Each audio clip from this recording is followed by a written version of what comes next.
Okay, so welcome once again to child psychology. Today we are finishing up the chapter on the first 2 years of life, psychosocial development.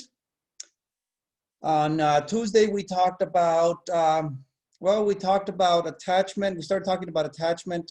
That's the last thing we talked about with John Bowlby's theory and the three-stage pattern of separation anxiety. And we're going to continue talking about attachment. Mary Ainsworth. So we're going to talk about Mary Ainsworth now. Mary Ainsworth was actually one of John Bowlby's graduate students, and she extended basically and developed a lot of the work that he did. So he developed this idea. She developed this, further developed this idea of attachment. Mary Ainsworth is well known for basically having developed a study that deals with what is called the strange situation. It's not really called the strange situation study. That's not the title of the study, but it's known as that, just to make it easy to remember. So the strange situation study is a study in which basically Mary Ainsworth and her, whoever was working with her at the time, they set up an observation of parents, usually the mother and an infant and their infant, to determine what kind of attachment they have. So this is the way it goes. So in the strange situation study, at the beginning, the parent and the child are alone in an observation room with toys. So they're in a room. It's made to look like a comfortable room. There's a rug there. There's some toys the child can play with. And, Mary Ainsworth and her, whoever was working with her, they were interested in determining, see how does the child behave with the mother in that kind of situation. They're alone in that room with there's toys, it's a rug, right? They want to know what happens. And then later on, a bit later, a stranger enters the room and begins to talk with the mother. How does the child behave now? Okay, keep in mind that stranger awareness emerges at 9 months. Stranger awareness means that basically when that develops at around 9 months, that means the child is basically afraid or concerned about strangers. So that's when that develops, okay? So the child may show some concern, may show some fear because there's a stranger in the room. That starts at 9 months, okay? So stranger enters the room, begins to talk with the mother, and then the mother leaves. The mother leaves the child alone with the stranger. How does the child behave now, okay? Keep in mind, separation anxiety, like we mentioned before, is normal at about age 1. There's that separation anxiety, right? They don't want you to leave. By age 2, it's even worse, and then after that, it subsides, okay? So the mother leaves the child alone with the stranger. How does the child behave? The mother then returns sometime later, and the stranger leaves. So that's the reunion. How does the child behave now that the mother has returned? The mother then leaves again and leaves the infant completely alone. No one is there, right? No stranger, no mother, right? And then the stranger returns. And then the mother returns and the stranger leaves. So it's an observation where the infant is basically exposed to a series of situations that might be distressing, okay? And how does the child behave? And what does it say about the attachment the child has with the mother? Let's keep going and let's talk about the actually four types of attachment that Mary Ainsworth discovered from doing this research. So from carefully observing these situations, they were probably recorded, by the way, and they coded the information. They looked for commonalities. Mary Ainsworth and colleagues basically discovered that there's 4 basic attachment styles that these infants showed during these interactions. Okay, 4 basic attachment styles. And what you want, the good type of attachment that you want, is called secure attachment, the secure attachment, also known as type B, okay? Don't know what the B stands for, but it's secure attachment. 50 to 70% of infants tend to show this kind of attachment. And that's very close to the numbers that we find here in the US, okay? 50 to 70% have a secure attachment, a good attachment, okay? And it's really an attachment in which the infant basically trusts the mother. The infant feels very comfortable around the mother. So when the mother is present, the infant plays happily, right? Plays with the toys, uses the mother as a base for exploration. Remember we talked about the secure base, right?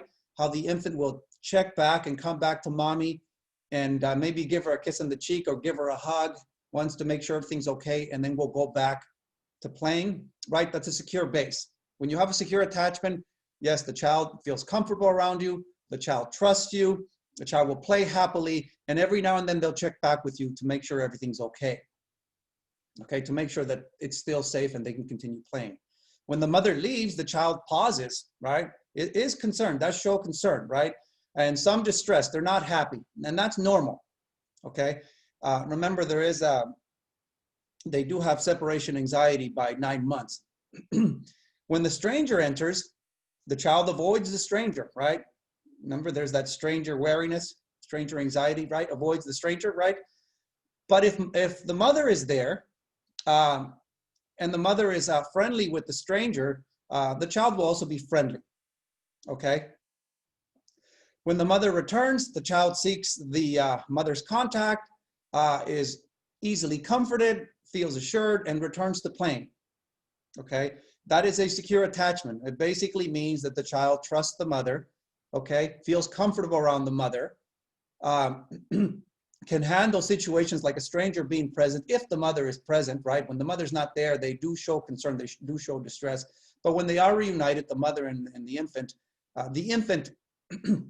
is easily comforted and, and basically feels assured, feels safe, and then returns to playing. That is the kind of attachment you want. It's an attachment marked by trust, okay? It's an attachment in which, the infant trusts you as a parent, and they feel comfortable around you, they feel protected, and they're easily comforted. Now, there's other types of attachment that are not so good, okay? There is the insecure avoidant attachment, and that's about 10 to 20% of infants that show that kind of attachment. Type A here probably stands for avoidant. So this is the kind of relationship, the kind of attachment where the infant basically doesn't really trust the mother very much. The infant is avoidant, okay? So that's what I mean by insecure. It's not a lot of trust there. When the mother is present, the child will play happily, right? But avoids the mother, doesn't check back with her, right? Doesn't interact with her. The child will just play and leave the mother alone, okay? When the mother leaves, the child will continue playing and will rarely cry. May not even notice that the mother has left, okay? When a stranger enters, the child will just continue playing and ignore the stranger. When the mother returns, the child will avoid the mother. The child will just continue playing. May not have even noticed that the mother was gone, and is slow to show any reaction upon the mother returning. What's going on here? Well, you have an infant that's avoidant. Okay, the infant has probably learned to avoid the mother, probably because the mother doesn't seem to show too much concern, doesn't really like playing or like interacting with the infant. So the infant has basically learned to, basically avoid the mother. It's best to leave mommy alone. Mommy's got work to do. Mommy's very busy, and mommy doesn't really interact a lot with the infant. So the infant's learned to avoid her, to just play by himself and not to bother mommy. That's the kind of relationship you have there. It's not one that is a trusting relationship, okay? It's insecure. That means it's not very trusting, and the child is avoidant. Let's keep going. Another kind of relationship, which is also not a secure relationship, not one marked by trust, is the insecure resistant relationship, or what's also called the ambivalent relationship. 10 to 20% of infants, again, show this kind of pattern, this kind of attachment. Type C, and the way I remember it, type C, not sure exactly what the C stands for, but type C, I would call that C, the way I remember it is type C for clingy. These are those infants that are really clingy, okay? When the mother is present, the child is very anxious, very clingy, okay? The child will not play with the toys. The child does not feel happy. The child is basically climbing all over mommy, wants to be held. The child is very anxious and afraid, okay? The child is clingy, doesn't want to let go of mommy. When the mother leaves, the child is very distressed. Child's distressed, stops playing if they probably weren't playing at all, but the child is distressed and of course feels awful, really, might cry and, doesn't feel very good, shows a lot of distress, okay? When the stranger enters, the child becomes very fearful and will avoid the stranger, okay? When the mother returns, the child is angry, crying, clingy, and may hit the mother. The child is not easily comforted. The child didn't want to let go of mommy to begin with in the first place. And mommy left, they were really upset about it. And when mommy returns, they are still upset. They are not easily comforted. And they're not secure. They're not very trusting, basically. They don't have a relationship, that basically, filled with trust, okay? It's an insecure relationship, resistant, okay? An insecure, resistant relationship. It's not a trusting relationship. The child is basically afraid that mommy's gonna leave them alone, and is always fearful. Why might the child show this kind of relationship, this ambivalent relationship, where they want mommy there, but at the same time, they're fearful, they cry easily, right? Why might they be that way? Probably because mommy has been inconsistent.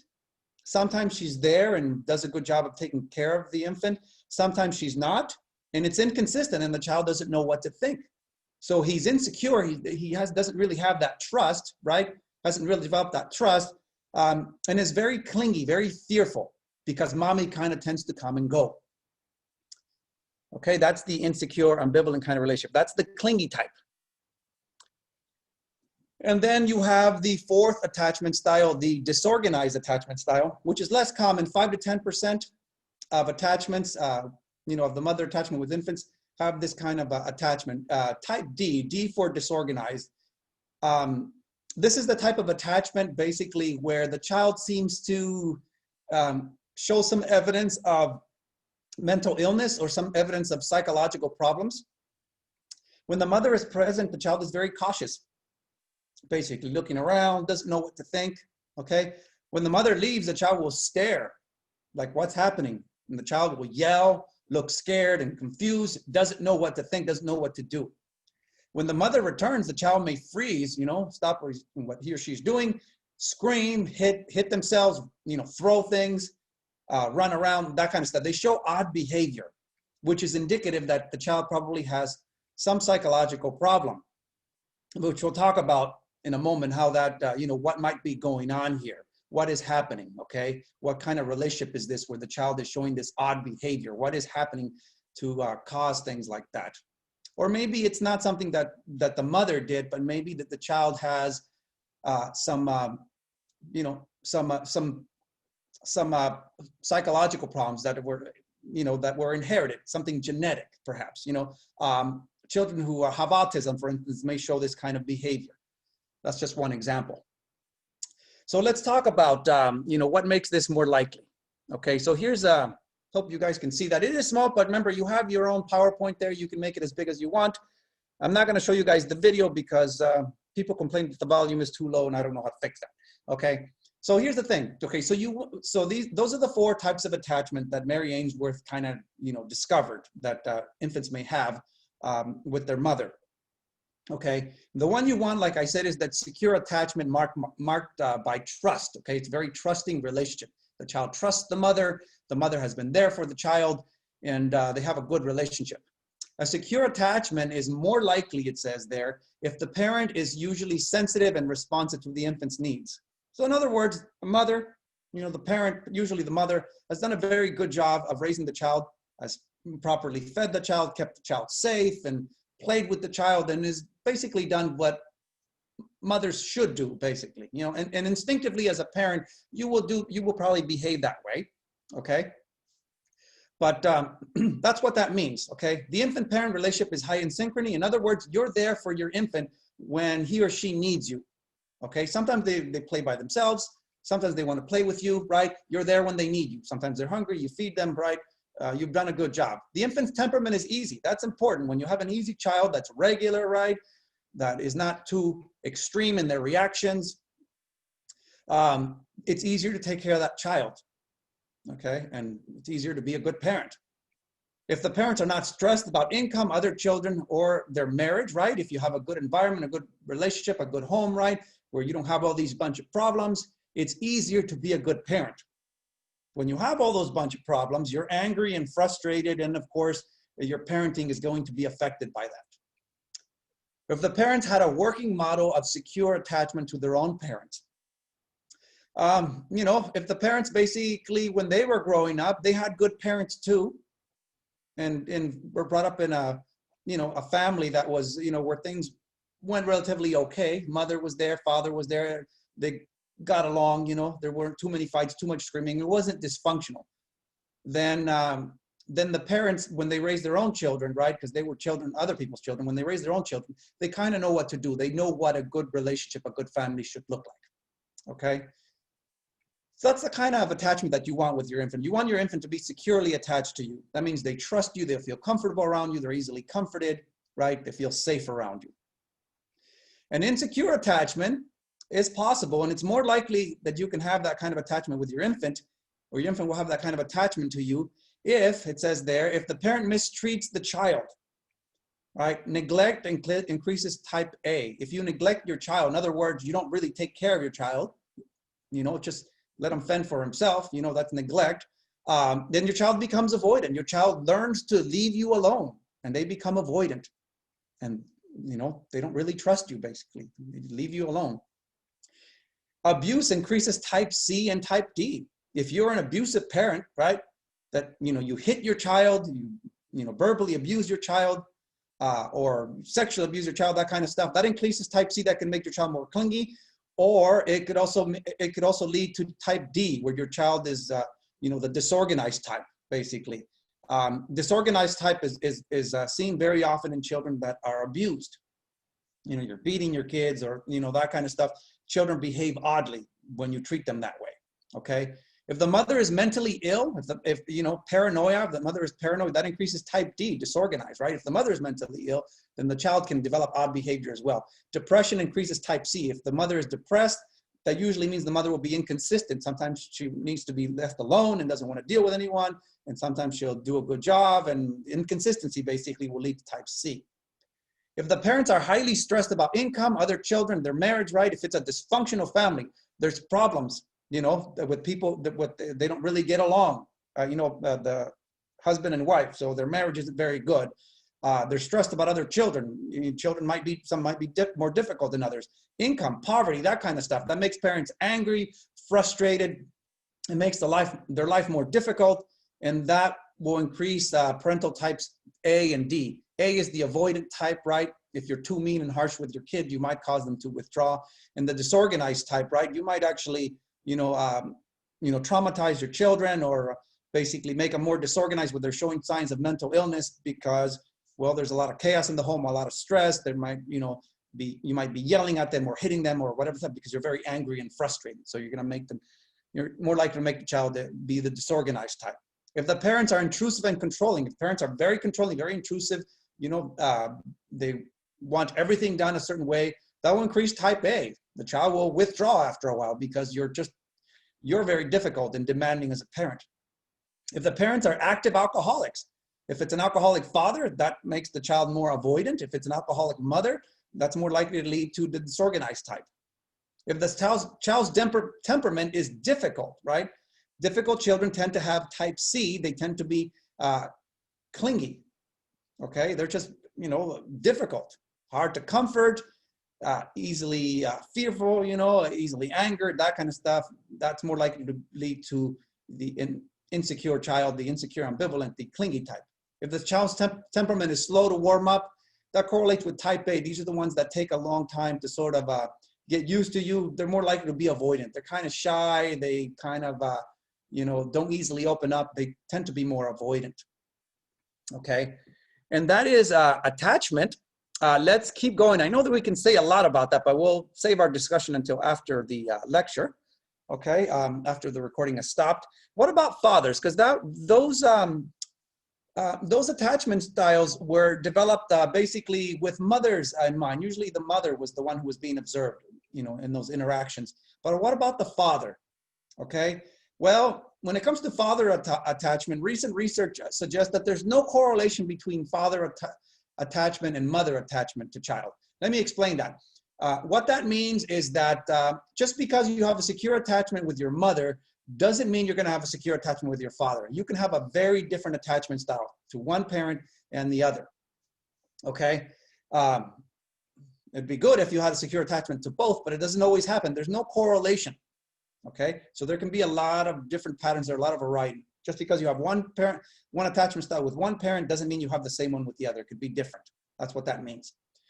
So the child may have different attachments to the mother and father based on several factors. Okay, and one of those factors is that fathers provide more irregular physical and exciting interaction than the mother. For the father, more irregular. They don't always take care of the children. They don't always play with them.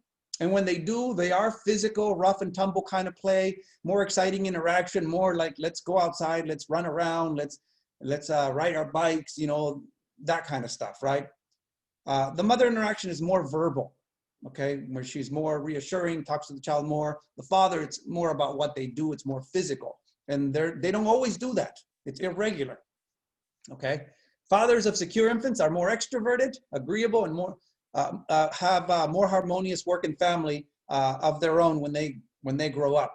Okay, so yes, if you do have a good attachment with your father, a secure attachment, then you know, those infants are more likely to be extroverted. In other words, they get along well with others. They're friendly, right? They're nicer, they're more agreeable, right? And they're more likely to have a good relationship of their own. Fathers are important, but you know, they're often inconsistent. Let's keep going. Okay, I know that was very interesting, but now let's talk about, you know, emotional development, which is not as interesting as attachment, right? Because attachment is very personal, very interesting. We can all relate to it. Now let's talk about some emotions that develop. How do emotions develop? Okay, we mentioned some of these already, but, you know, we're, you know, going further along the, you know, development here. We're now in, we're in ages, we're still in the first 2 years, actually. Okay, newborns, what kind of emotions do they show? Not very much. For newborns, it's only basically distress and contentment. They're only capable of those two things, okay, according to research. So they're either okay, they're content, right? That means that they're not cold, they're not hungry, or they're distressed, they're crying. That would be discontentment, okay? They're cold, they're in pain, they're crying, they're tired, that kind of stuff. Good, it's like good or bad. That's what they show. Contentment or discontentment, right? Distress, which they show by crying, or contentment, which they're not crying, means things are okay. So they'll cry when they're distressed, when they're hungry, they're cold, they're in pain, right? They're content when they're fed, when they're relaxed, when they're asleep. That's what they show, those kind of extremes there, okay? During the first 2 weeks, they will develop curiosity, right? They'll become curious, they'll be looking around their environment, they'll show interest in things, they'll look at things, right? And might even show evidence of laughter, where when they see something new, they might, you know, smile and maybe even give a little laugh, right? And that usually indicates that they like what they're looking at. It might be the cat or it might be the toy. It's not really the kind of laughter that we think of, like when we hear something funny. It's more like a laughter that basically it means that they're happy and they see something they like, a toy, a cat, or something like that, a stuffed animal, right? By the 6th week, you know, they show real pleasure. That's evidenced by the social smile. So by the 6th week, they show what's called the social smile, a smile that is elicited by the human face. They see a human face and they smile. Okay, and they take pleasure in that. They like seeing a human face. By 3 to 4 months, okay, they show full responsive smiles, real smiles, and laughter when the caregiver makes a funny face, makes noises. So here it's a little bit different, the laughter, right? They're laughing at something that looks funny or seems funny, right? And they show big smiles, right? A full smile. Not just a smile because they're looking at something that they recognize, like a human face, but a real smile and real laughter when when the caregiver makes a funny face or noises or things like that. So they're laughing because, you know, it's funny. By the 8th month, they show anger. Okay, that's when they develop anger. And it's usually triggered by frustration. Frustration is goal blocking. Anger, I mean, basically what happens is they want something. Maybe they want to play with a certain toy and you take it away from them, or another child takes it away from them, and they will become frustrated and they will get angry and cry. And you'll see when you see anger, when you see this crying that's filled with anger, it will be different than your normal crying. Okay, it's different. You can tell that there's frustration there. Okay. Or maybe the child is hungry and crying and wants to be fed, and you keep ignoring the child. After a while, they You know, they will not just be crying, but they will show anger and frustration. It's a different kind of crying. By 9 months, like we said, by 9 months, they develop fear. They develop what's called stranger wariness, okay, which means they become concerned or fearful of strangers. The child doesn't smile anymore, doesn't cry if a stranger should show up, right? If an unfamiliar face gets too close or moves too quickly, they become fearful. They become concerned. They'll stop crying. They won't smile anymore. That means that they're kind of scared, okay? Separation anxiety, right? Tears, anger when the caregiver tries to leave. That kind of starts at about 9 months as well. You know, usually around average, maybe around a year, something like that. And then continues and intensifies. We said it intensifies by age 2, but around 9 to 14 months, depending on the child, is when it usually shows up. So we use 1 year as the average, okay? But that's separation anxiety. They don't want to be separated from mommy, from daddy, whoever's taking care of them. You know, before that, I mean, they cry a lot before that, but, you know, this is when they're really clinging to you and they don't want you to leave. Okay, let's keep going. By the 2nd year, you'll see more complex emotions, okay, that involve more cognitive development. Cognitive development means that, you know, development of understanding, learning, memory, that kind of stuff. More brain development is needed for these emotions like pride, shame, embarrassment, and guilt. They require basically awareness of what others may be thinking and also the development of self-awareness. Okay, so it requires a bit more thinking there, right? They have to be aware of what other people may be thinking. Okay, so they must be aware of other people's thinking, and they must be aware of themselves. They must realize that they are different in body and mind from others. That may sound like it's no big deal, but believe it or not, newborns don't have self-awareness. They don't see themselves as different from other people. They don't recognize themselves in a mirror, right? They don't have self-awareness. When they develop self-awareness and they know there's something different, right, distinct from others, then other emotions become possible. Then it becomes possible for them to basically think of themselves in relations to others and feel pride or shame or embarrassment or guilt, okay? So children, they develop self-awareness. They start saying words like me, I, mine, right? Those kind of things, which means that they see themselves separate. They see themselves as something separate. That's mine, that's me. I like this, I like that, right? So it fosters emotions like, it can also foster emotions like defiance, right? In order for them to defy you, they have to be aware that you want something different than they want. That requires self-awareness. They have to be aware of themselves, and they also have to be aware of others, okay? Jealousy, empathy, affection, all require for them to be aware of themselves, for them to be jealous of others, right? It means that they have to be aware of others and themselves. For them to show empathy, they have to be aware of themselves and aware of how somebody else is feeling. Or to show affection, right? They have to be aware that somebody else is in need or something like that, right? Aware of others. And if they're aware of others, they're also aware of themselves. It starts with awareness of self. Let's talk about a little bit more early on developmentally, what's happening with self-awareness. With self-awareness, according to Mahler, who's a researcher, okay, Mahler reasoned that infants basically don't see themselves as anything separate from the mother early on. According to Mahler, for the first 4 months, the infants see themselves as part of the mother. They don't know that they're any different. Mommy's always there, right? Mommy's holding them and feeds them, you know, breastfeeds them. And then the infant falls asleep, and mother may then put the infant down so she can get a break, right? The infant wakes up, mommy shows up and picks the infant up and maybe breastfeeds or comforts the child. So mommy seems to always be there when they're awake, okay? According to Mahler at the beginning, the infant probably doesn't even know that mommy is something different, something separate. They see mommy as just being part of themselves.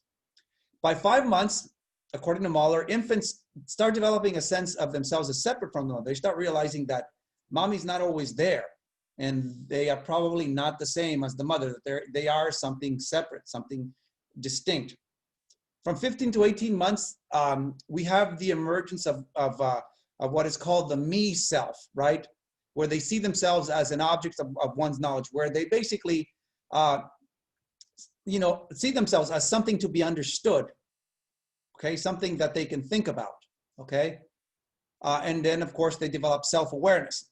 And you can test to see if a child has self-awareness by using what's called the Rouge test. The Rouge test is used to test for self-awareness. What you do is that you put a dot of rouge or a red spot on the infant's nose, place the infant in front of the mirror, and if the infant touches his or her nose, that means they're aware of themselves. They recognize themselves in the mirror. Under 12 months, infants don't notice the dot. They have no self-awareness prior to 12 months. They will ignore the dot on their nose. You know, they don't know that that is their reflection. By 15 to 24 months, the infants will touch their own nose, express curiosity, puzzlement, like what is this? And they'll touch their nose. That means they recognize themselves and they know that there's something on their nose that shouldn't be there. And that's a little bit more information about self-awareness, which is very important. And self-awareness will continue to develop, and it eventually will lead to what we call the self-concept, okay? Self-concept. So emotions will evolve, and with cognitive development, it will eventually lead to the development of a self-concept. The self-concept is basically an idea of who we are, okay? Self-concept develops with self-awareness. It starts with self-awareness, right? At first, all you do is basically recognize yourself. And then you basically recognize yourself, you see yourself as different than others. And then eventually you start learning things about yourself, you know, I have brown hair, I'm a boy, I like to play with trucks, things like that. That is your self-concept. That is the idea of who you are. You start developing the self-concept. And the self-concept continues to evolve, by the way, okay? And in my opinion, doesn't really stop evolving. You're always constantly learning about yourself and who you are, you know, and your life will change, you know, as you go through the different stages up into adulthood and old age. It will always be changing, and who you are and how you view yourself will keep changing and growing. But it starts with self-awareness, and then there's ideas about who one is, right? That's the self-concept. And then some interesting research here about the self-concept, self-evaluations, how we view ourselves. Belsky did a study in 1997 where he showed basically, or his research found that toddlers that receive less parental praise are actually more proud of themselves. That's kind of odd, right? Toddlers that don't receive a lot of praise, you know, like good boy, yeah, you're awesome, things like that, but those toddlers actually felt better about themselves than those that receive more. That's kind of weird, right? You would think those that receive more would feel better about themselves. But here's the thing. If you always tell your kid, oh, you're awesome, you're great, oh, good job. If you always say those kinds of things, then it becomes meaningless. They don't know what it's like not to do a good job or to do a so-so job. So you need to give a variety of kind of feedback to children so that they know the difference between actually doing well and not doing so well. That's what Belsky found, okay? Kelly et al. In 2000 did another study that basically told us a little bit more about what might be going on here, why toddlers, you know, that receive less praise feel more proud of themselves. Kelly found that children who receive positive comments from the, from the mother, right? Well, a 2-year-old child who receives positive comments from the mother do not necessarily feel more pride or less shame. They don't necessarily feel worse about themselves or better about themselves because the mother's always making positive comments, so the children don't really know the distinction between good and bad, okay?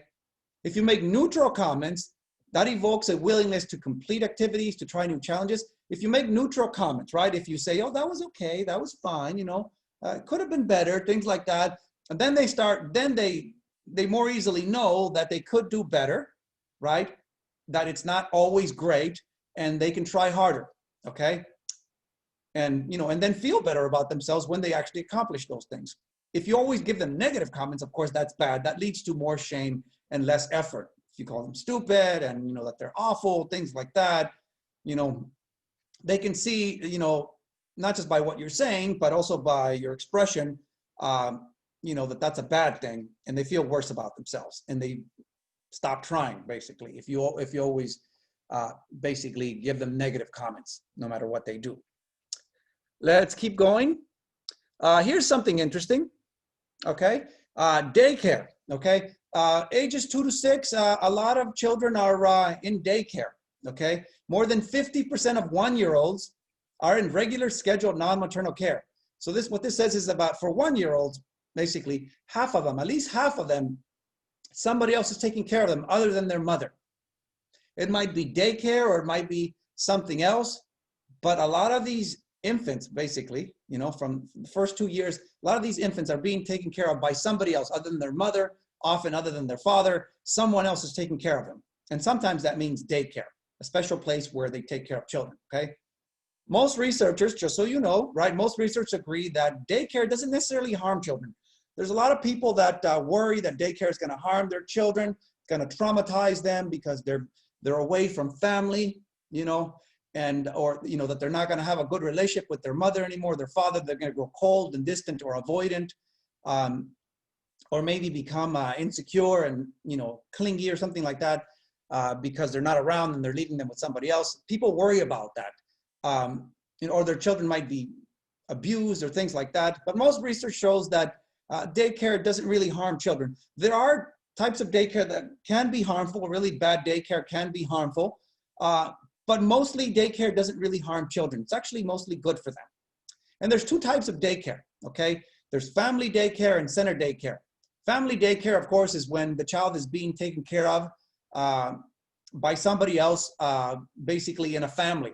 You know, maybe some other woman is taking care of them and she has her own kids and she doesn't work. So she, you know, says that she can take care of your child too. You may or may not pay her. Maybe if it's your aunt or some relative, maybe you don't pay them, or maybe you do. But if it's someone else, you know, someone who's just a friend or something, you may pay them. That's family daycare. And then there's center daycare, what we really call daycare, where you take them to a specific place. But usually there's some building there, or it might not be a big building, but it might be a small building or something like that. And what they do there is they take care of children. And there's people who are trained to take care of children, to basically help them evolve in their development. That would be center daycare. There's trained professionals. Center care, this center daycare can actually be beneficial under certain conditions. Actually, center daycare does have benefits, okay? Because remember, these are places that are usually licensed to take care of children. They have trained professionals, and they usually tend to do a good job. And it has benefits. Children who go to center daycare have improved language skills, okay? Their language gets better. They're with other children, you know, the people who are taking care of them, they talk to them, they engage them, so develop language skills. They have improved language, okay? Improved social skills because they interact and play with others. They learn rules about how to play, how to interact, and what is allowed, what's not allowed, right? And they have a broader perspective because they realize and they learn that they're not the only ones that matter, that there are rules and turn taking and all that stuff. And they learn to think more about others and not just themselves. Improved cognitive development, you know, greater development of memory and understanding, right? That comes with high quality care if you take them to a place, a center daycare where it's really high quality, where you have trained professionals. They're trained in development. They know about development, and they know the types of activities to give children and how to basically help them develop these skills. Okay, that's with high quality care. You can have improved cognitive development. The children can actually get better, right? Their memory and development and language, all that can improve, right? At a faster rate than, you know, if they were just at home. So daycare can be beneficial, especially if it's high quality care. Let's talk more about this daycare. Okay, so here are your definitions of I already told you guys, but family daycare and center daycare. So family daycare, child care that includes several children of various ages and usually occurs in the home of a woman who is paid to provide it. Sometimes like you say, you may not pay the person if it's a relative, okay? But, you know, usually you do, because it's hard to take care of children. Usually you give them something, okay? I know if it's your grandparent or something like that and they're taking care of other kids, then that may be different. Maybe you don't pay them, or you say you're going to pay them and then you don't, or something like that, or, you know, but that's family daycare. You know, they're being taken care of as part of a family, okay? There's other children there and somebody else is taking care of them. Center daycare is a more professional kind of setting, right? A building where there's trained adults, right? So childcare that occurs in a place especially designed for that purpose, to take care of children, right? It's not just somebody's home. It's not a home, okay? It's a place of business is what it is, right? Where several paid adults care for many children. and the adults, like I said, are trained and usually certified. They have certificates and things like that, which means they've undergone some training, some education in the care of children. Usually the children are grouped by age, right? You know, it's just like school, right? The younger kids are in this room, and there's older kids in this other room, and they group them by age, okay? Because they can have children there that are basically newborns, you know, that are just a few months old, you know, and that, you know, kind of sleep a lot and they need to have their diaper changed and things like that. And then there's other children who are already potty trained. They get to be with the older kids if they're already potty trained, right? And then if the kids are older than that, right, then they're in another room. So they group them by age. Usually there's at least 3 different age groups, and potty training is a crucial thing. If they haven't been potty trained, they'll be with one group. If they have, they're with another group. And if they're a little bit bigger, a little bit stronger, they're with another group, okay? So, you know, the daycare is also licensed, like I said, licensed and trained professionals, certified in child development, okay? And there is one right there on campus, Antelope Valley College, where they have a center daycare. It's called the Child Development Center. That's where my children went for care. That's where I put them. I looked around a lot of different places. I found a lot of bad ones, by the way, and I decided that that was probably the best one. If you are a student or if you work for the college like I do, then you have priority when it comes to getting your kids in there. I was able to get my kids in there because I work here, because it's a, you know, they don't have that many spaces, okay? And they're not just gonna cram a bunch of kids into a small space, so they're limited in how many children they can take. And if you can afford it, you're gonna have to pay, and it's expensive, but if you need assistance, if you cannot afford it, then there is assistance. You might get a reduced rate, or the state might pay for it or something like that. I had to pay the full rate, of course, and it wasn't cheap. You know, it was like for one child, for basically to have one child in there like full time, it's probably more now, I'm not sure, but to have one child in there full time, it's like $1,000 a month. Okay, you can have them half time. You know, they have other schedules where you might have them half time, work a little bit with your schedule. Actually, it's half day and full day. Okay. And I had 2 kids in there at one point, you know, well, that can get expensive. But my kids are 2 years apart, and then when they get to a certain age, then they can start kindergarten, and you know, and then you can put them in the public school, right? And they join kindergarten, they eventually move on, 1st grade, 2nd grade, etc. More about daycare. So how do you know if you have a high quality daycare, right? How do you know if you found a good one, right? If your kids are not being taken care of by some woman or somebody else in some family's home, and you put them in daycare, how do you know if you have a good one?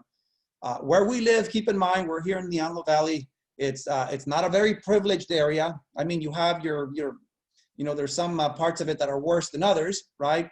And there's the, you know, and then there's the west side, right? That is a little bit more expensive, you know, but it's still a relatively impoverished area. Okay, it's not like there's a lot of rich people here. There's a few, but it's not really like that. There's a lot of dysfunction here, a lot of problems, things like that. And you know, daycare here, there are some of them, but there's very few that are actually good. If you live in a nicer area, or if you go across the other side of the mountains where you have the big cities and stuff like that, where there's a lot more people, a lot more development, there's probably a lot more daycares, right? And you can probably find more that are good. But here, I looked around, there's not that many that are good. I only found 2 that were actually good, okay? Well, how do you know if you have a good one? First of all, there's a low caregiver to infant ratio, okay? There's usually 2 adults, right? 2 caregivers for every 5 infants, okay? So, you know, infants require a lot of attention, and you should not have basically like 1 caregiver, 1 person taking care of 20 kids, or 2 taking care of 40. Sometimes it's not like public school, okay? These kids require a lot of attention, and there's usually 2 for every 5 infants, or maybe 2 or 3 for every 10, something like that, okay? They're usually, what's the case is they're usually one main, there's one person, there's a couple people at the office, and then there's one main person who takes care of a certain group of kids, and then there's several aides, just like in a classroom, okay? There might be a little classroom of like 10 kids, or you know, there might be 10 kids there, and there's like one main person, and then there's like 3 aides or something, or 3 other caregivers. So there's like a ratio of 2 to 5 infants, or basically 4 adults if there's like 10 children. They encourage language and sensory motor development, right? So they play games, they sing songs, they have conversations, they play with toys, they talk about toys. There's a lot of conversation. They really encourage them, okay? Even if your children are newborn, they encourage them, right? And they may not be able to talk, but they'll talk to them, and they'll sing songs to them, and play games, do all that stuff. All that is very good, okay? There's an attention to health and safety, okay? So the place is clean. You can tell you walk in there and the place is clean. Okay, it's safe, right? There's padded areas. They have a little playground, and the playground is safe. Okay, I mean the playground is padded. You know, they have to.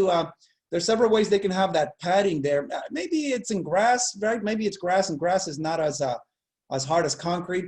But you shouldn't have a play area where it's just a bunch of concrete, right? Swings right over concrete, stuff like that. That's not really safe. Children are going to fall and hurt themselves, might even break a bone or something like that, or get seriously hurt. So there's a padded play area usually. You know, there are little slides and swings and things like that. There could also be some concrete where they ride little tricycles, but where the monkey bars are and the swings and the slides, it's padded, okay? Very thick padding. It's usually like 2-inch thick padding that they have. It's actually very expensive, okay? I know because I tried to buy it for my kids and it was just too expensive. I only bought the 1-inch padding. And sometimes it's a spray foam kind of padding. They spray it on. It's very expensive, okay? But it has to be safe, okay? You don't want your kids falling off the swings or off the monkey bars and getting seriously hurt. And you have to think about that also when you have your own kids and you're gonna have a little play area at your home, you're gonna buy swings and a slide. It's very important that you place that maybe on the grass, okay? Or somewhere where it's soft, or you buy padding or something. If you're gonna have overall hard surface, you need to put padding underneath that stuff. Otherwise, your children can get seriously hurt, and they will fall. They can seriously hurt themselves if you don't have that, you know, a soft kind of ground cover there. Well-trained professionals, yes, well-trained caregivers. You know, they should have a degree in early childhood education, right? The professionals are warm. The caregivers are warm and responsive, right? You can see that they really like children, right? They engage the children in problem solving and discussions. They like them. They take good care of them. They engage them. You can see that. And the vast majority of them in a place like this will probably be women, you know, because, you know, they're usually more nurturing, better, they take more of an interest in children, and they're usually better equipped, better suited to take care of children. It doesn't mean there won't be any males there. You know, there will be males, you know, every here and there, but not that much. It's mostly women because they usually are, you know, well, they like children a bit more than males do on average, okay? And to work and to do this kind of work. But yes, it's actually hard to find high quality care over here. But you have one place that is the Child Development Center on campus, on the AVC campus. And then another one I found was called La Petite, which they have more than one location, I believe, but there's one on the east side, which, you know, you go there and you can tell right away that they're really good. They train professionals. They have a lot of things there, games, songs, a very good environment. You can usually tell if it's a good environment when you walk in there and you look around. Show up unannounced, by the way, okay? So they don't prepare for you arriving and then clean the place up. Show up unannounced, okay? And you can see how good they are, right? And La Petite was really good, but again, expensive. It still costs you about $1,000 a month to have your kids in there full time. Maybe even more now. They're a private business, okay? And other places were not that good. I went to churches. I went to daycares in schools and other places, in buildings where they have after school programs, stuff like that.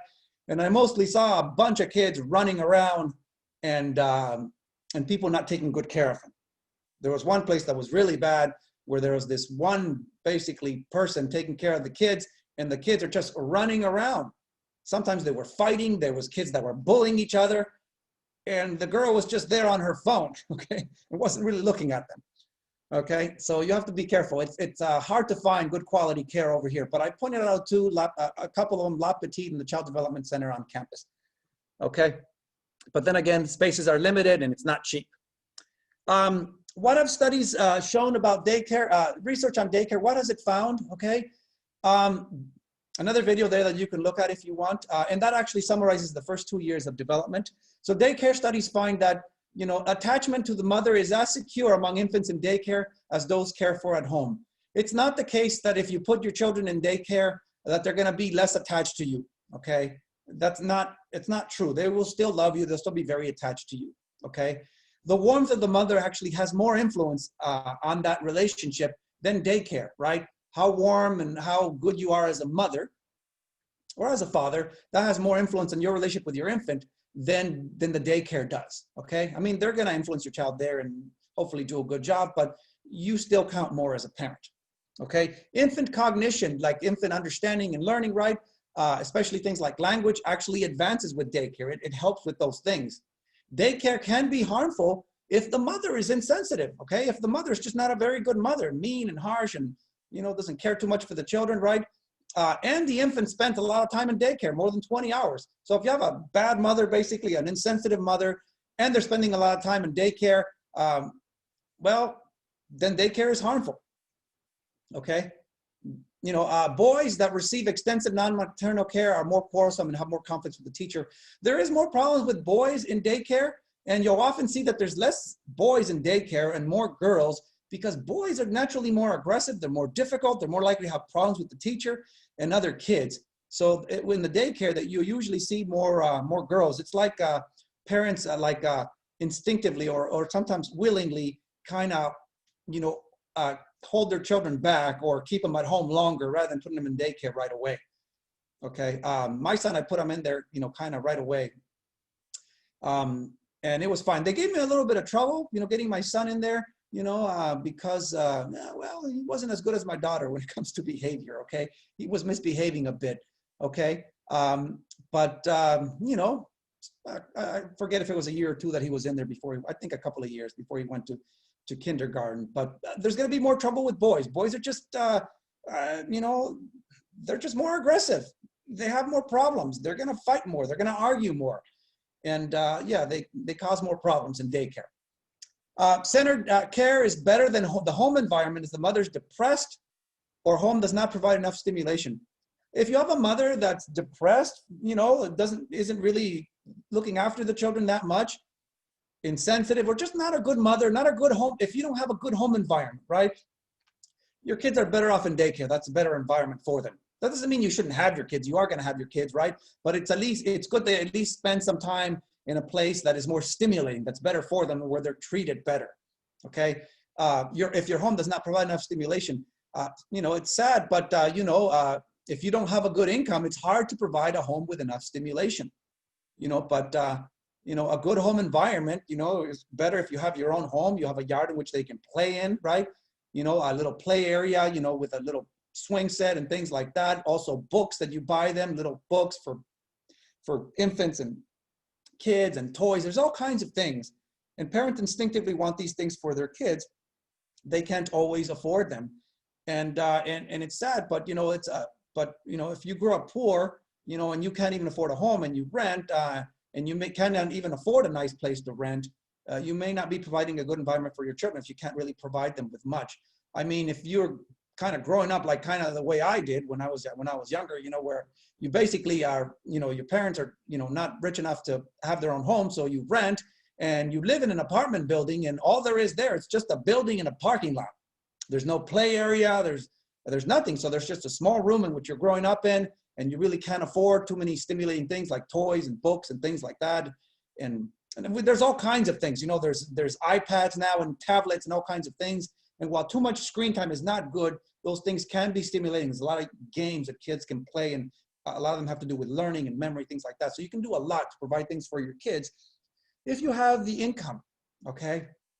But if the home environment isn't very good, then it's good that they, you know, that they attend, you know, center daycare, good quality care might be better for them. But it doesn't mean you just leave them there, okay? I mean, you do get them back, but they get some stimulation, a more stimulating environment for at least part of the time. Okay, that is where we will stop. Let me stop recording.